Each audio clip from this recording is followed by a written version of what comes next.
Hi, Pisces, Sun, Moon, and Ascendant. This is Dane, and I'm going to be doing your May 2023 new moon reading for you. Now, I ask if this reading resonates with you. Don't forget to like, comment, and subscribe. It helps me out tremendously, especially since I had to take a break from the channel in order to take care of my sick family members. So, thank you so much for liking, for commenting, for subscribing. It's getting me seen again by the YouTube algorithm gods and helping this channel to really grow and get seen. So thank you so very much. And I do apologize for my voice. I have terrible allergies right now. So thank you for bearing with me. If you're interested in any of the cards that I'm using, they will all be listed in the description box below. Now, before we begin this reading, let us clear the energy space, raising our own energy vibration and releasing any negativity. This cleanse and meditation will be accompanied by a loud sound. So take a nice deep breath in, exhaling whenever it feels comfortable for you.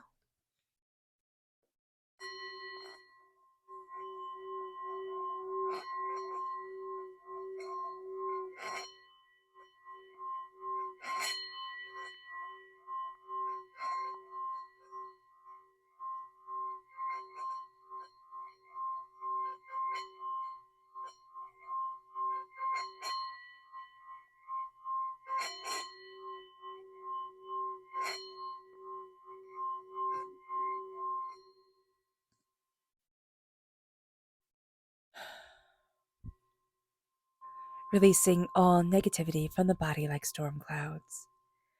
Letting yourself feel calm, centered, and at peace as we enter into this safe and loving space. So let's see the energy we need to be mindful of during this new moon. This new moon in Taurus, 28 degrees 25, Taurus. Angels and spirit guides show me clearly. Guide this reading. Oh, this is very interesting. This is the Prince of Wands. Now, if you have Aquarius in your chart or you're born on the cusp of Aquarius, Aquarius had the same warning. And this I see as very young masculine energy coming forward. It's kind of like, when you have a little boy and you tell them, okay, let me help you put this together, or this has to go together. Let's do it together. And they're like, no, I got it. And they just slam everything together. And they're so forceful and it's like violent, right? In the way that they're going to achieve their goals. And that's how this energy comes forward. Now, this can be within us. We could have somebody around us who's very much embodying this. This could be a child, it could be a young child, or it could be somebody in their teens. This is also a sacred masculine aspect, that all of us, no matter how we identify ourselves, go through. So here, that energy could be at the surface. It's like, no, I'm going to make this work. And do know that during this time, even though we have this new moon, which is all about, setting our intentions, it's the time to plant the seeds of what we desire. It's the perfect time for that because Taurus is all about stability and growth.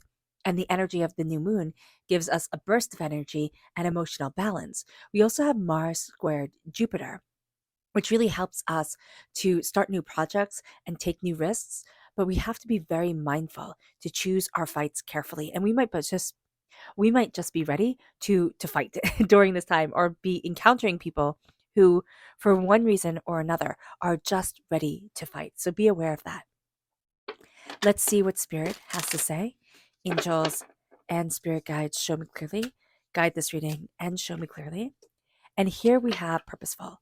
If we can be purposeful in everything that we do, every, aspect of who we are, if we do everything with purpose and we fill our life with purpose, even if that purpose is like right now, while I'm at work, I'm going to do the best job I can do. While I'm at home, I'm going to be as present as I can possibly be. You know, those type of purposes, even though they seem broad, can be just so fulfilling for us and so powerful for us. So if we can just be purposeful, however that purposeful manifests or weaves itself into our lives, that's going to be fantastic. So let's see what the tarot has to say. Angels and spirit guides show me clearly. Guide this reading and show me clearly.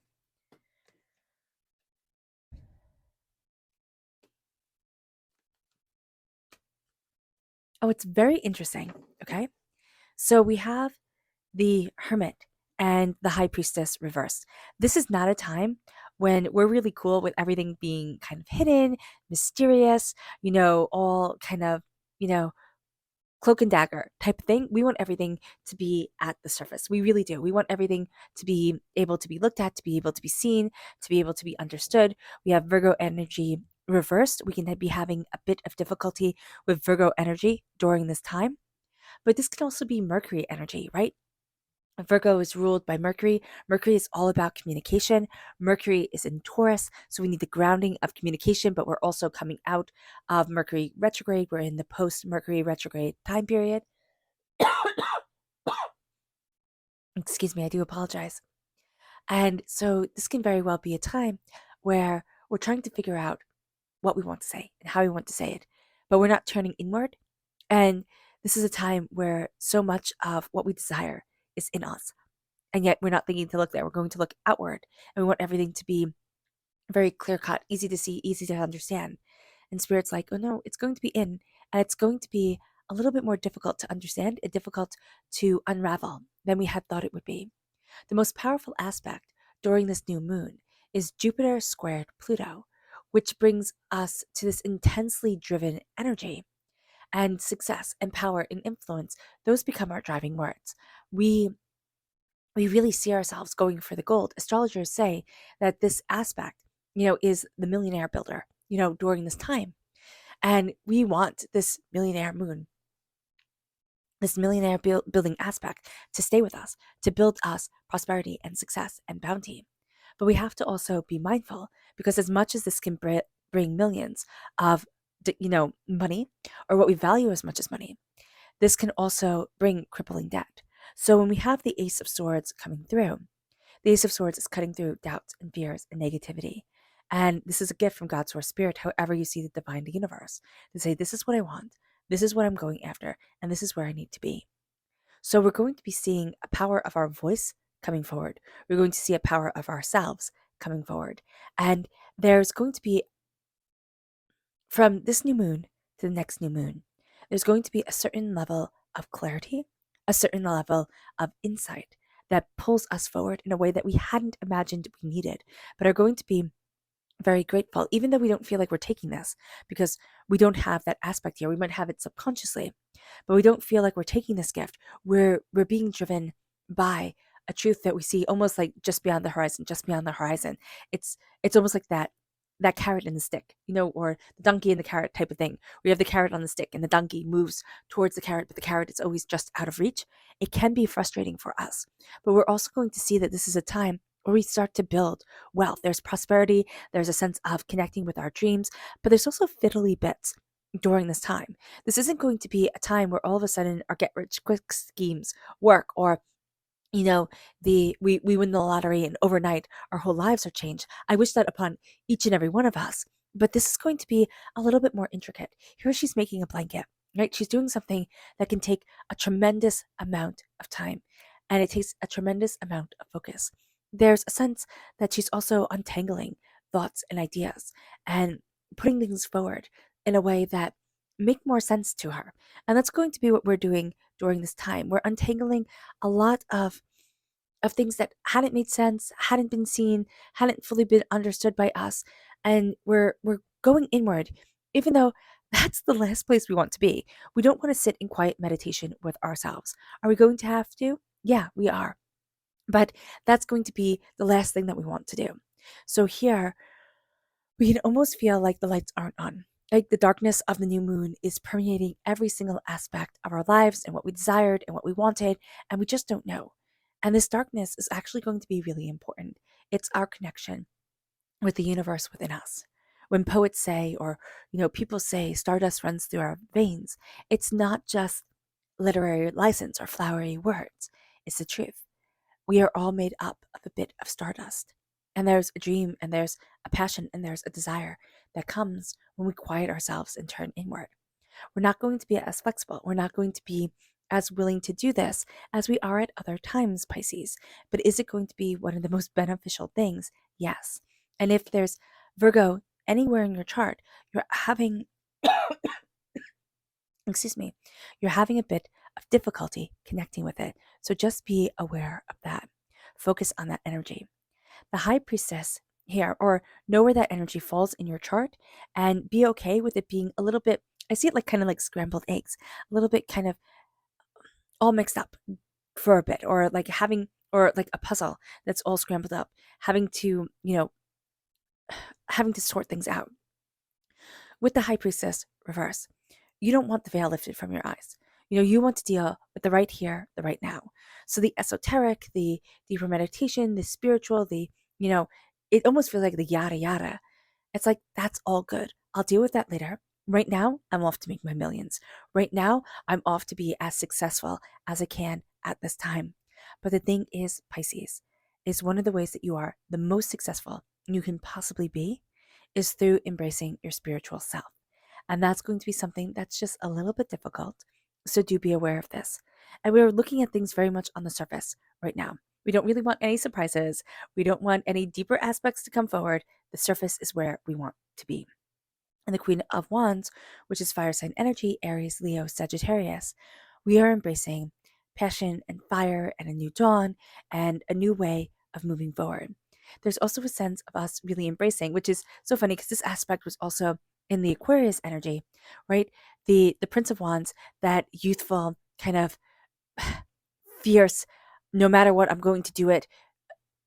If it works smoothly, or if it doesn't, if I have to force it, kind of male energy comes forward, like sacred masculine energy comes forward, and then this is the sacred feminine energy that's coming forward, that's saying, hey, listen, let's slow it down. This is maturity and insight. And this is saying, I've tried before to force it all in. Like, I've lived that energy. It doesn't work for us, right? It's not going to get me to where I want to be. The Queen of Wands says, let me embrace the new dawn. Let me embrace my passion, my creativity, my insight, my ideas. This is very living in the present. But we're also going to say, I don't need to be the star. I love with the Queen of Wands, Hestia, the goddess of the hearth in Greek mythology and Roman mythology. And she was a main, pantheon player up there with Venus and Artemis, and, Athena, Athena.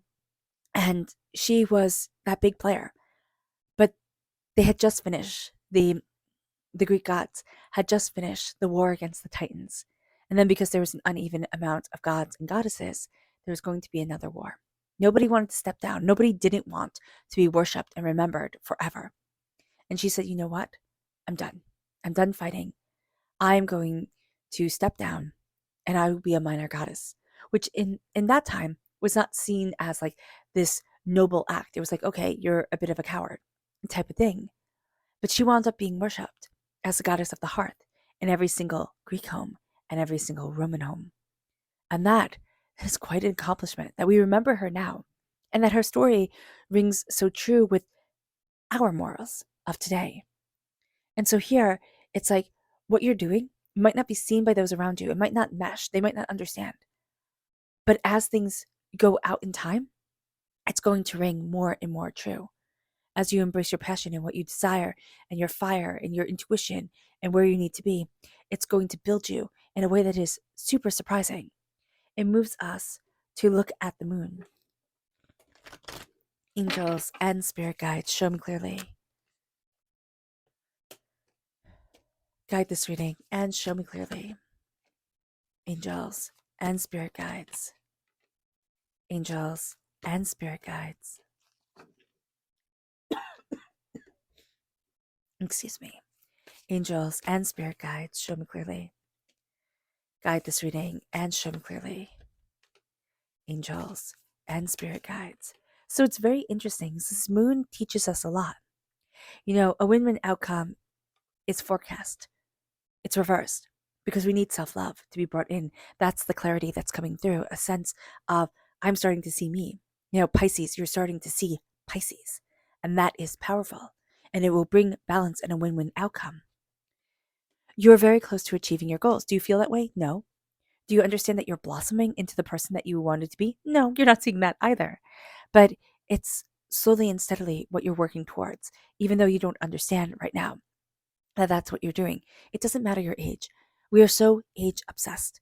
And once you get to a certain point, there's an irrelevance, which, I find ridiculous. I do. It goes entirely against how I was raised and how my soul thinks. And so here, it's like you're blossoming into you. And it doesn't matter if everybody sees it, or if only you see it, right? So here, blossom into your power. Everybody will take notice. They will. It brings us to the answers you need are coming. Do we feel that way? No, because we're not looking inward. We're having a very hard time with that. But it brings us to the fact that Taurus is the main manifester. Taurus is excellent at manifesting. So here we don't feel like we're attracting what we're thinking, but we are. And so be aware of this. Be aware that what you think, you are attracting, you are building. And it brings us to working through our fears. Do we want to? No, we would kind of like to just forget our fears, sweep them under the rug, let them be dealt with another day. But there's going to be power in looking at our fears and saying, I see you, I'm not ruled by you. And that helps us to go deeper into what we want, into what we desire, into where we need to be for us. And it brings us to being bold and making the first move and surrendering to the power of the moon, but also surrendering to the power of our passion and what we desire and what we want from our lives. Our subconscious energy to be mindful of is the King of Wands. We need to be very mindful of angry energy coming forward. This is sacred masculine energy, right? But it's just a sense of I can be totally all encompassed by passion, by winning, by fire, by determination, which can mean that we can win like nobody's business. But we also need to know when it's time to walk away. This is kind of like gambling energy, the sense of, oh, just one more try, one more try, one more try. This is arrogance and bravado coming forward. There's nothing wrong with the sacred masculine. I want to make that completely clear. We need the sacred masculine and the sacred feminine to balance our energy, to make us whole human beings. It's so important. But here, Spirit is warning us of, our temper is coming in a way, because fire energy usually equates in a warning to a temper, coming forward in a way that is more masculine than feminine, right? It isn't spreading rumors, it's getting physical, right? It's yelling louder, it's making ourselves know instead of socially trying to ruin somebody. So just be aware of this. It moves us, which makes it easier to see, first of all. It moves us then to our spirit energy, which is nature reversed. We need to embrace our nature, and we're not. We also need to embrace nature. And so that's going to be very important for us to say, this is my nature, this is what I desire, these are my sensitivities, these are my, you know, like strengths, or this is where I'm strong, this is where I need more care for myself. And I need to be honest with it. And that makes us awesome. It really does. But we're having a bit of difficulty embracing our nature and getting out in nature. So just be aware of that. Our subconscious tarot message is the Queen of Cups reversed. This is us. We're represented by the cups in the minor arcana, and we can have a bit of a hard time embracing healing energy, loving energy, and not being overwhelmed by everybody else's emotions. Our subconscious moon energy is to step out of our comfort zone. And the fact that we hunger to step out of our comfort zone, we're hungering for a new challenge. And that's really quite cool. All right, Pisces. I hope this reading has resonated with you. I wish you nothing but light, love, peace, and happiness. May harmony always be with you. I am sending loving, healing energy to each and every one of you. I love you all, and stay safe. Let's end this reading with a meditation, a clearing away of negative energy, a raising of our positive energy as we embrace the power, intensity, and beauty of this time and of ourselves. So take a nice deep breath in, exhaling whenever it feels comfortable for you.